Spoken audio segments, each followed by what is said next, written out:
ठाकरे गटाचे माजी खासदार विनायक राऊत यांच्या संदर्भात पाहिलं तर सून गिरिजा राऊत यांनी तक्रार केली होती कापूरवाडी पोलीस स्टेशनमध्ये आणि त्यानंतर पोलीस ठाण्यानं थेट आता न्यायालयापर्यंत लढाई सुरू झाली आहे।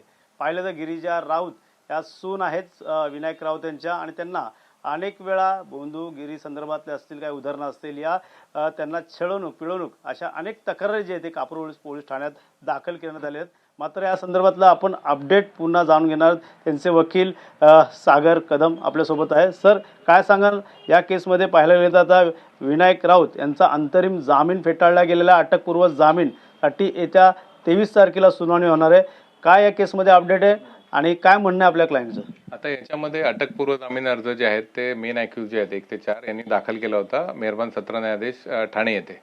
तर याच्यामध्ये जो अंतरिम जामीन अर्ज होता त्यांचा एक्झिबिट 3 वर तो मेहरबान न्यायालयाने फेटाळला आहे आफ्टर आर्ग्युमेंट। त्यांच्या वकिलाने आर्ग्युमेंट केलं त्याच्यावर आणि मेहरबान न्यायालयाने त्याचं कारण असं सांगितलं की जे FIR मध्ये जे ॲलिगेशन आहेत आरोप आहेत ते खूप गंभीर स्वरूपाचे आहेत, तर त्या बेसिसवर त्यांनी तो फेटाळला आहे। त्याच्यामुळे आज रोजी त्यांना कुठल्याही न्यायालयाचं संरक्षण नाहीये अटकेपासून।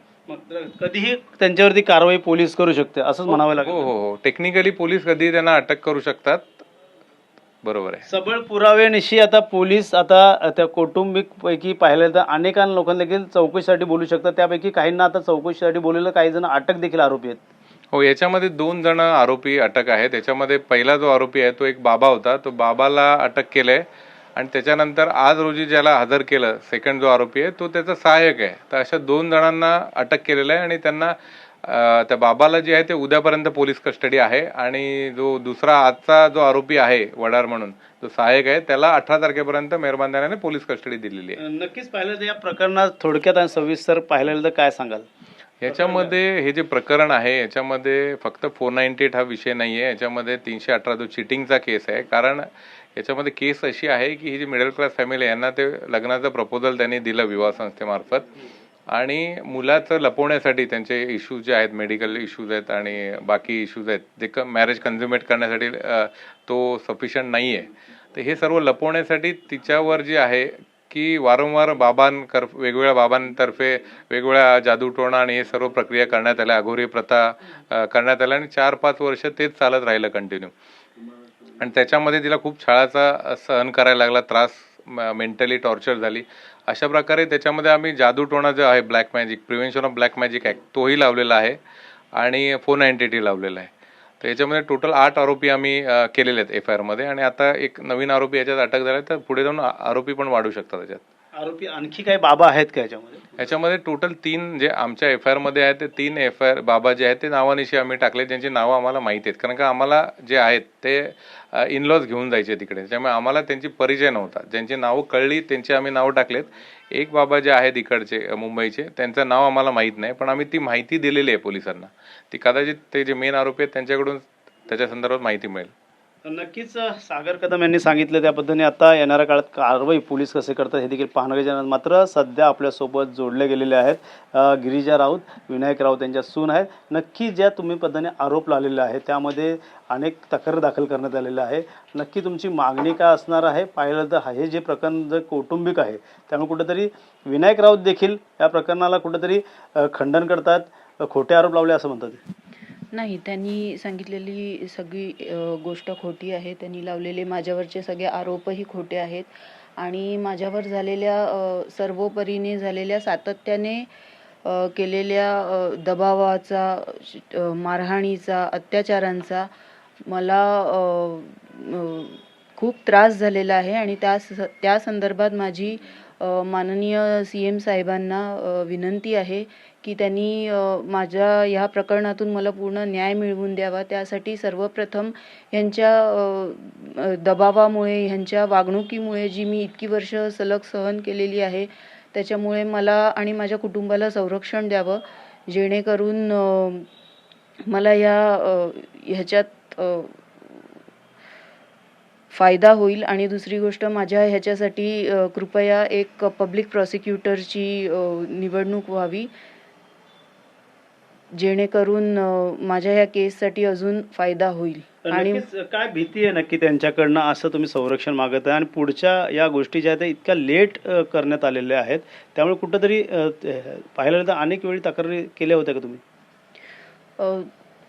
फॅमिली मीटिंग्ज करून आम्ही परोपरीने हे सगळं सामंजस्याने सोडवण्याचा प्रयत्न केलेला, पण त्याच्यातून काही निष्पन्न झालं नाही.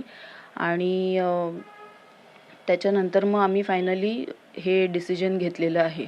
नक्कीच Legal step. तुम्ही जे नावं टाकलेली आहेत कोणाकोणाची, त्या संदर्भात कोण कोण आहेत ते तुम्हाला छळ करत होते? पहिलं विनायक राऊत पहिलं तुम्ही नाव घेतात, तुमच्या पतीचं पण नाव न घेतात, अजून कोण आहे याच्यामध्ये? आणि अनेक जे आहे ते भोंदू बाबा समोर येतात.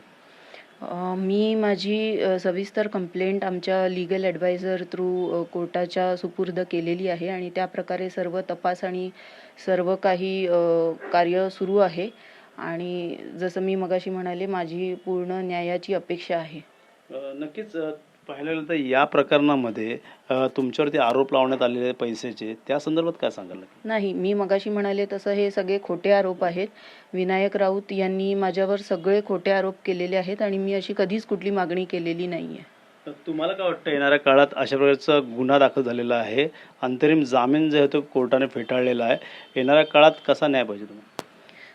मला पूर्ण न्यायाची अपेक्षा आहे आणि अशी शिक्षा व्हावी की ह्यापुढेही दुसऱ्या इतर कुणाही स्त्रीबरोबर असा कोणी गुन्हा करताना त्यांनी 10 वेळा विचार करावा. अशी कठोर शिक्षा या सर्व आरोपींना दिली गेली पाहिजे. पण असं बोललं जातं की तुम्ही सुशिक्षित आहात आणि या प्रकरणाकडे तुम्हाला वळवण्यात आलं, त्यामुळे नेमका दोष कोणाचा आहे की नेमकं त्या परिवारामध्ये पाहिलं तर याच्या अगोदर देखील असे प्रकार घडले का अगोरी या बाबाचे?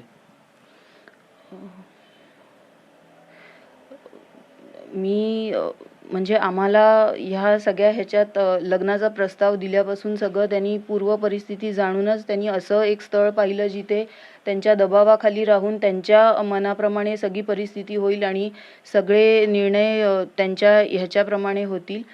तर हे त्यांनी सर्व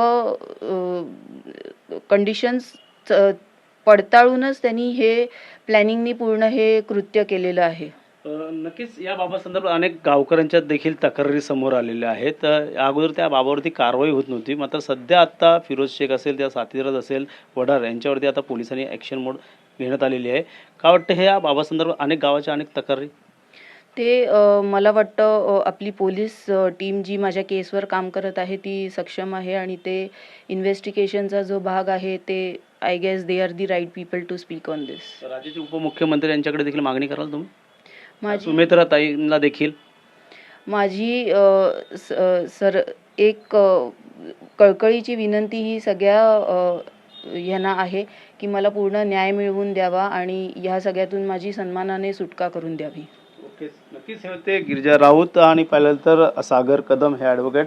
त्यांनी सांगितलं की आता अंतरिम जामीन जो आहे तो न्यायालयाने फेटाळलेला आहे, कधीही पोलीस यांच्यावरती कारवाई करणार. मात्र आता गिरिजा राऊत या महिलेला आता न्याय कसा मिळेल, मुख्यमंत्री देवेंद्र फडणवीस यांच्याकडनं त्यांना देखील संरक्षण कसं मिळणार हे देखील पाहणं गरजेचं राहणार आहे. कॅमेरामॅन अजयसह गणेश थोरात, TV9 मराठी, ठाणे.